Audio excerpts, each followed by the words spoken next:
Heute zeige ich euch, dass man auch mal was anderes kann, als immer nur ein Steak grillen.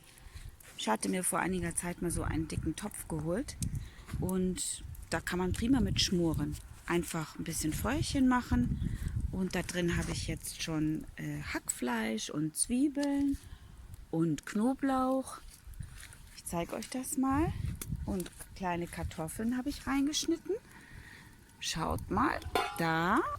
Und das kocht einwandfrei. Und wenn das fertig ist, dann kommt der Paprika zu. Und so, wenn das jetzt eine ganze Weile ein bisschen geschmort hat, das seht ihr ja, wie gut es bei euch jetzt aufheizt und wie groß ihr das Feuer gemacht habt.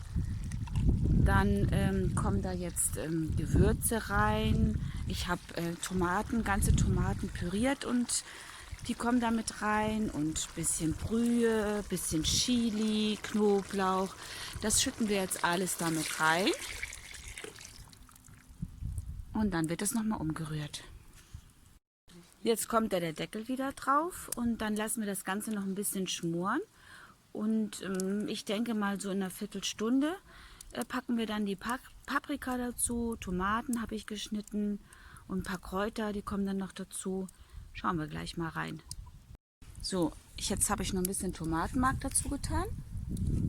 Und als nächstes kommen jetzt Paprika und Tomate rein. Guckt, so sieht's aus. Und es brutzelt sehr schön. So. Jetzt tun wir die Tomaten rein und die Paprika und die ganzen Gewürze und was man noch so hat. So, schön da rein, seht ihr?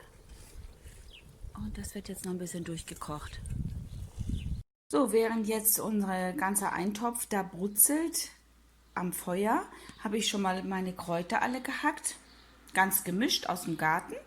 Und da habe ich ein bisschen Schmand und die vermenge ich jetzt zusammen. Und dann kommen die in den Eintopf. Das wird bestimmt sehr lecker.